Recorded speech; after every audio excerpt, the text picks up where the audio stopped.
amanecer para la hermandad del Señor traerá, con poder vendrá, todos le verán su señal, brillará entre nubes y ángeles también anunció que vendrá. Bienvenida a tu programa Mujer de Valor. Recuerda, Dios no talla vidrios, solo piedras preciosas. Soy tu hermana y amiga Seili Herrera Lara con un mensaje de Dios para tu alma.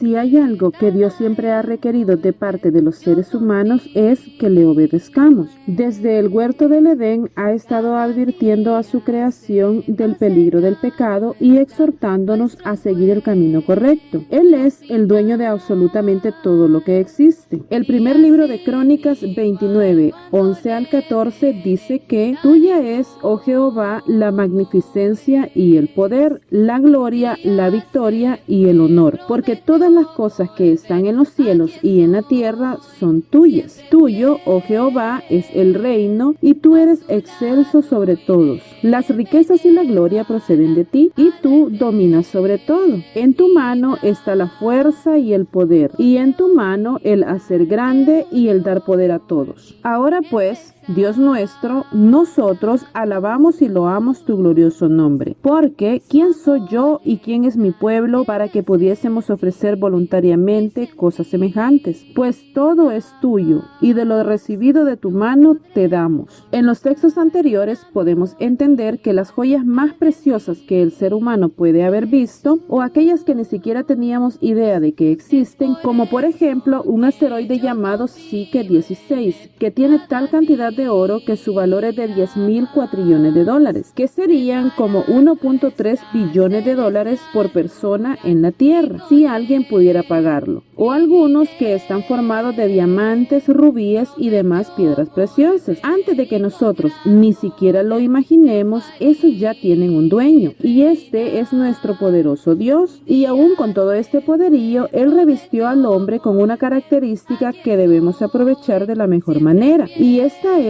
la del libre albedrío, que es la potestad que el ser humano tiene de obrar según considere y elija. Esto significa que las personas tienen libertad para tomar sus propias decisiones, sin estar sujetas a presiones, necesidades o limitaciones, o a una predeterminación divina. El libre albedrío significa, en suma, que el ser humano tiene libertad tanto para hacer el bien como para hacer el mal. No responde ni siquiera al instinto, aunque muchas veces así lo parezca. Las necesidades básicas tampoco pueden doblegar la firme voluntad de un hombre. Por ejemplo, si decide abstenerse de los alimentos por alguna causa, no hay poder fuera de su determinación que pueda hacerle cambiar de opinión. Esta característica que únicamente el ser humano posee nos hace merecedores de elogios como de sanciones, al obrar fuera de los parámetros que se esperan. En la actualidad, ¿cuántas de nosotras puede decir que verdaderamente obedece a Dios? Bien podemos hacer un cálculo preguntando a nuestros seres queridos más cercanos. Pregunta simplemente, ¿estás agradando a Dios? La mayoría responde que no está siendo tan mala, perversa o inicua como fulano o mengano. Y partiendo de esa medida, la gran mayoría de personas asume que agrada a Dios, porque no le desagrada tanto como aquel o aquel otro. Pero ¿qué es lo que Él requiere de nosotros? Lo único que Él desea es que obedezcamos su palabra. Y en esta parábola que trataremos este día, se nos ilustra de una manera muy particular este principio y las consecuencias de hacerlo o no. Leamos en Mateo 21, 28 al 32. Pero ¿qué os parece? Un hombre tenía 2 hijos y acercándose al primero le dijo: Hijo, ve hoy a trabajar en mi viña. Respondiendo él dijo: No quiero. Pero después, arrepentido fue, y acercándose al otro le dijo de la misma manera, y respondiendo él dijo: Sí, Señor, voy, y no fue. ¿Cuál de los dos hizo la voluntad de su padre? Dijeron ellos: el primero. Jesús le dijo: de cierto os digo que los publicanos y las rameras van delante de vosotros al reino de Dios. Porque vino a vosotros Juan en camino de justicia y no le creísteis, pero los publicanos y las rameras le creyeron. Y vosotros, viendo esto, no os arrepentisteis después para creerlo. El preámbulo en el que se desarrolla esta narrativa se encuentra en el versículo 23 de este mismo evangelio y capítulo. Cuando vino al templo, los principales sacerdotes y los ancianos del pueblo se acercaron a él mientras enseñaba y le dijeron: ¿con qué autoridad haces estas cosas? ¿Y quién te dio esta autoridad? ¿Sobre qué cosas le están preguntando? Bueno, sobre haber llevado a cabo una purificación en el templo que estaba siendo, como él dijo, usado como una cueva de ladrones. Después de ese momento, los 3 evangelios dicen que él volvió al templo y enseñaba, y la gente se quedaba impresionada escuchando sus palabras y la autoridad con la cual decía y hacía todo aquello. Ante esto, lo interpelan los principales sacerdotes y los ancianos del pueblo. Demandan explicación, pero Jesús también demanda algo de ellos. Si ustedes responden a la pregunta que les haré, yo les explicaré. Si no, no, les dijo. Y la pregunta fue: ¿el bautismo de Juan de dónde era? ¿Del cielo o de los hombres? Ellos entonces discutían entre sí diciendo: si decimos del cielo, nos dirá ¿por qué pues no le creísteis? Y si decimos de los hombres, tememos al pueblo porque todos tienen a Juan por profeta. Y respondiendo a Jesús dijeron: no sabemos. Y él también les dijo: tampoco yo os digo con qué autoridad hago estas cosas. Pero esa incómoda palabra, porque sí es muy incómodo cuando tienes una conversación y te dicen: ¿sabes, Reginita? Todo lo has hecho muy bien, pero todo nos gustó mucho, pero quisiéramos acompañarte, pero usada para contraponer, ampliar o confrontar algo. Jesús usa esa incómoda palabrita para hacer un claro reclamo a estos principales sacerdotes y ancianos del pueblo. Pero ¿qué os parece? Un hombre tenía 2 hijos que describen la naturaleza humana. La parábola nos enseña la condición en la cual se encuentra la naturaleza humana, en plena rebeldía con Dios. Las actitudes de los 2 hijos representan 2 condiciones de las cuales ninguna agrada a Dios, pero que al final uno terminó haciendo la voluntad del Señor. En un principio, ambos hermanos están obrando en forma errónea. Dios se representa, como en otras ocasiones, como un padre de familia, para significar no solo su amor incondicional por la humanidad, aunque ésta se encuentre en rebeldía y desobediencia, sino también su autoridad. Comprendamos que aún en la actualidad, un hijo que vive bajo el dominio de su padre no debería desobedecerle, ni tampoco responderle en forma grosera y cortante. Es más, ni siquiera debe hacerlo al ser independiente. Un hijo debe respeto a su padre siempre. A lo mejor por esto Dios se representa como un padre de familia, para que comprendamos que sin importar el tiempo que pase, un padre siempre es un padre y un hijo siempre ha de ser el hijo y actuar como tal. El infringir esta autoridad solamente puede suceder por el libre albedrío del que goza el hijo y la gran misericordia que el padre demuestra. Veamos en qué consiste esta contrapuesta situación. Conozcamos a los que viven en rebeldía pública pero terminan obedeciendo a Dios. Y acercándose al primero le dijo: hijo, ve hoy a trabajar en mi viña. Respondiendo él dijo: no quiero. Pero después, arrepentido, fue. El grupo de personas que se identifican con este tipo de hijo son aquellos que reconocen estar en el pecado y llevar una vida que desagrada a Dios, pero se arrepienten y obedecen a su llamado. La realidad es que ninguna de las 2 clases de seres humanos es buena delante de Dios. Ambas son pecadores. Sin embargo, esta última es la que alcanza la salvación porque se arrepienten. Y no solo se arrepienten de palabra, sino que rectifican su forma de obrar y hacen lo correcto, aunque en un primer momento fueron abiertamente rebeldes a los mandamientos. Luego están los que dicen honrar a Dios, pero no le obedecen. Y acercándose al otro, le dijo de la misma manera. Y respondiendo él dijo: sí, Señor, voy. Y no fue. Esta actitud representa una manera muy sutil de desobedecer, ya que no representa oposición al inicio. Dice que hará lo que se le pide, pero cuando queda solo hace lo contrario a lo que dijo, pero acorde a su corazón, porque él respondió de diente a labio, como sabemos, únicamente para aparentar ante su padre, para no provocar una discusión en ese momento. Muchas personas son como este hijo, que profesando creer en Dios y hasta ser fieles a la religión, no cumplen su voluntad, practican ritos religiosos, tratan de ser generosos con la gente necesitada, son buenos en general, pero no se han arrepentido de sus pecados. Un día podemos encontrarlos hablando de hacer lo bueno y hasta lo llegan a practicar, pero al otro lo vemos en la práctica de sus pecados. Dicen honrar a Dios y seguirle, pero cuando se les pide que renuncien a sus pecados, no lo aceptan. Creen que sus buenas obras o religiosidad cubrirán sus pecados, pero están equivocados. Tenemos un claro llamado de Dios a obedecer su palabra. Con respecto a los sacrificios y ofrendas, el Señor dice que esto no cubrirá sus pecados. Y Samuel dijo: ¿se complace Jehová tanto en los holocaustos y víctimas como en que se obedezca a las palabras de Jehová?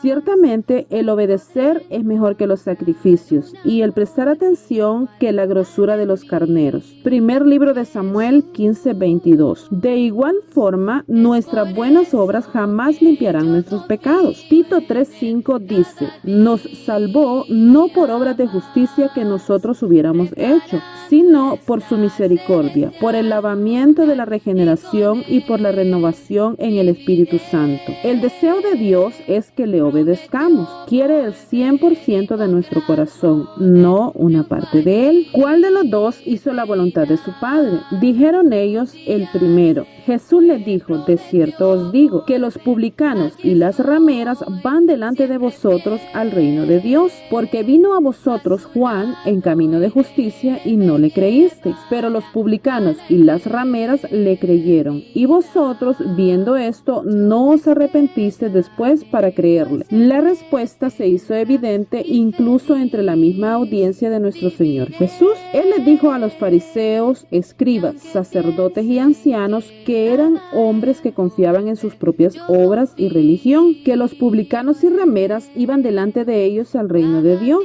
Esto fue un insulto muy grande para ellos. Estos se hacían llamar hijos de Abraham y alardeaban de sus ayunos, limosnas y oraciones, pero solo eran un acto externo, ya que por dentro sus corazones eran malos. No les interesaba la misericordia, amor y justicia. Decían conocer la ley de Dios, pero no la obedecían. Por el contrario, los publicanos y las rameras eran considerados los peores pecadores. Pero al escuchar la palabra de Dios y su invitación a arrepentirse de sus pecados, estos acudieron a los brazos del Salvador. Lo que Dios desea de nosotros es que seamos obedientes a su llamado, que nos arrepintamos de nuestros pecados y vivamos de acuerdo a su palabra. Por lo cual, como dice el Espíritu Santo, si oyereis hoy su voz, no endurezcáis vuestros corazones. Hebreos 3, 7 y 8. ¿Con cuál grupo nos identificamos? ¿Con aquellos que dicen ser buenos pero no le obedecen? ¿O con aquellos que saben que viven en pecado, pero al escuchar la palabra de Dios obedecen y se arrepienten? Estos últimos alcanzan la salvación de sus almas, porque aunque su vida no ha sido un manojo de virtudes y sus pecados han sido públicos, notorios y escandalosos, cuando conocen a Jesucristo dan un vuelco total a sus vidas para vivir como el Señor les manda.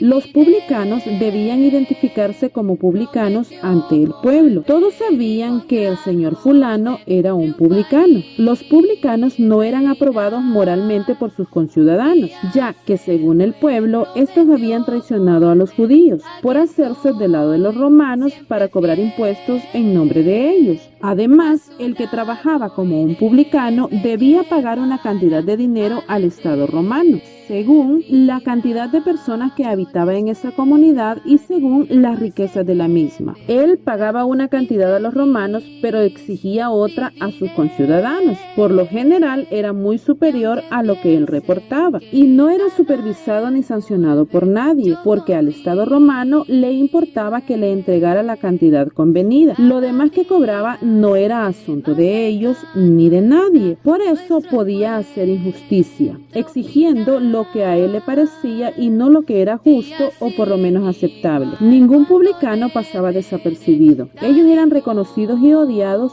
por todos, al igual que las prostitutas. Obviamente, si ellas querían ser buscadas para brindar sus servicios, debían lucir de una manera en particular. No puedo especificar cómo era su apariencia. Bástame decir que hay unas remembranzas que dicen que ellas usaban como unos chinchines en sus zapatos, aunque parezca divertido, parecidos a los que se les ponen a los gatitos en el cuello. Ellas usaban esto para poder ser oídas cuando caminaban por las calles, por si algún señor quería yacer con ellas, se preparaba al escuchar el ruido de sus zapatos. De ahí que algunas religiones ortodoxas prohíben el uso de zapatos con tacón o algo que haga algún ruido, aunque sea el más mínimo. Lo notorio entre los publicanos, las prostitutas, los ancianos, principales y sacerdotes del pueblo es que la Biblia nos dice que, por cuanto todos pecaron y están destituidos de la gloria de Dios, en Romanos 3:23. Esto es así desde que el primer hombre y la primera mujer cometieron pecado. No era diferente en cuanto a las personas antes mencionadas. Todos pecaron, incluye a los publicanos y prostitutas, con sus notorios, escandalosos y abominables pecados, como a los ancianos, principales y sacerdotes, con sus pecados solapados que a lo mejor no externaban, sino que guardaban en lo más íntimo de su ser, pero Dios Todopoderoso conocía muy bien. En esta parábola de los dos hijos entra en juego la gran diferencia que existe entre el decir y el hacer, entre el aparentar y el ser verdaderamente, entre lo que es una verdadera conciencia de pertenencia. Los hijos a los que se les pide ir a la viña se están beneficiando de la producción de esa viña. Si su padre es el dueño de ese lugar y ellos se alimentan de lo que su padre les provee, es fácil deducir que ellos se alimentan de lo que produce esa viña. En otras palabras, no es un favor lo que se les llama a hacer, no es un bien al prójimo lo que harán. Están procurando su propia alimentación y bienestar, pero para ellos, para ambos hijos, parece ser un beneficio para terceros el que lograrán, y al negarse se están negando su propio bienestar, porque su alimentación depende de ahí. Tampoco pueden aspirar un salario, ya que a la larga es su misma viña. En consejos de empresas actuales se dice que para medir la productividad de una empresa, el propietario debe asegurar su salario. Esto es muy bueno, pero también es cierto que un empresario responsable debe responder primero ante todos los demás y por último sacarlo de él. Estos dos hijos debían ir a trabajar en la viña porque era su viña, porque de ella subsistían, pero ellos, al igual que nosotras, actuaban como que era un gran favor el que harían, o que era una gran carga la que les imponía su padre. Así actuamos muchas veces en las cosas del reino, o en las cosas de la iglesia, para que se entienda más claramente. Pensamos que las labores, los quehaceres, las obligaciones le corresponden a los demás, porque uno es el predicador, el otro tiene más tiempo de pertenecer a la iglesia, o el que nació dentro de la iglesia debe tener más responsabilidades de hacer las cosas. Se nos olvida que nos nutrimos, que vivimos de lo que sucede en esta viña, que Cristo la compró con su sangre, pero los beneficios, así como las responsabilidades que en ella hay, nos corresponden a todos y todas. La distinción que hacían los ancianos, principales y sacerdotes del pueblo entre la categoría de pecados la seguimos haciendo en la actualidad. Pensamos que los pecados sexuales o los que atentan contra la vida o contra menores y ancianos son peores que los que atentan contra uno mismo, o son peores que un simple chisme o una pequeña mentirita, que muchas veces estimamos necesaria y hasta le anteponemos el mote de una blanca mentirita. El Señor Jesucristo reconocía no solo a los que estaban en esta ocasión interpelándole, sino que a la naturaleza humana en general, que no ha cambiado desde que el hombre es hombre. La naturaleza humana que nos dice que con vestir de tal forma que parezcamos piadosos o con hablar en forma piadosa, aunque nuestros pensamientos sean una completa aberración, aunque en lo íntimo seamos todo lo contrario a lo que decimos y aparentamos. Nos estimamos a nosotras mismas de esta manera y calificamos a los demás así. ¿Cuántas veces hemos visto por sobre el hombro a una persona que visita nuestra congregación, porque no está vestida de la forma que se esperaba, o porque conocemos su pasado o algo de su pasado que nos hace razonar que sus pecados no la hacen digna de pertenecer a la iglesia. El Señor Jesucristo está explicando que hay dos tipos de personas con actitudes diferentes: los que dicen que harán las cosas como las ha mandado el Padre, pero al final no lo hacen porque su voluntad no es obedecer, y los que son rebeldes en un principio demuestran un comportamiento contrario a lo que mandó el Padre, pero en algún momento recapacitan y se encaminan a hacer lo correcto. Cuando les dice, pero, ¿qué os parece?, les está hablando de calificar otras actitudes que son las de valorar a los demás en base a su apariencia. Juan el Bautista era contrario a ellos en su apariencia. Él era un hombre austero y sencillo, tanto en su forma de vestir como en su forma de alimentarse y tratar a los demás. Ellos, por el contrario, eran pomposos y llamativos. Se hacían notar y esperaban que la gente les diera su valor en base a su exterior. Ellos calificaban a Juan el Bautista en base a lo que les afectaba. Si decimos una cosa, nos afecta de una manera, y si decimos otra, nos afecta de esta otra. Ellos siempre guardando las apariencias que les convenían. Yo en ningún momento voy a decir que el buen verse y guardar las debidas apariencias está de más, pero esas son cosas externas que nos hacen ver bien ante nosotras mismas. Ante los ojos de Dios, lo que nos hace dignas de estar en su presencia son parámetros muy diferentes. En primer lugar, debemos estar vestidos de Cristo, como lo explica Gálatas 3:27, porque todos los que habéis sido bautizados en Cristo, de Cristo estáis revestidos. Cuando somos bautizados, se sobreentiende que escuchamos su palabra, creímos a ella y nos hicimos obedientes, para poder someternos a morir con Él, resucitar a nueva vida y caminar de ese momento en adelante como nuevos seres, buscando solamente lo espiritual. Pero esta vida no es encasillada únicamente en nosotras mismas,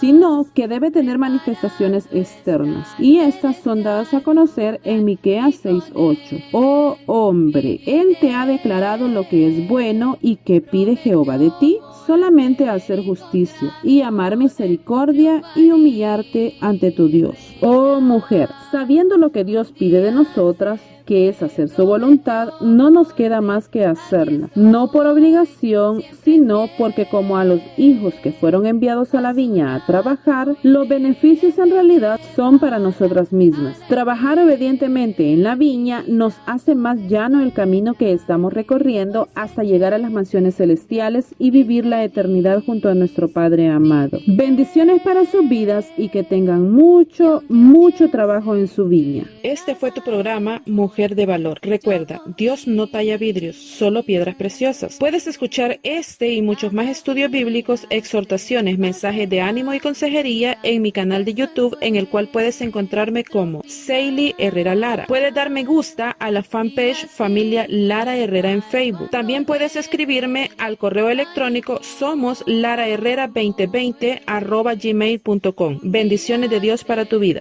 Nuevo amanecer para la hermandad del Señor traerá, con poder vendrá, todos le verán su señal, brillará entre nubes y ángeles también anunció que vendrá.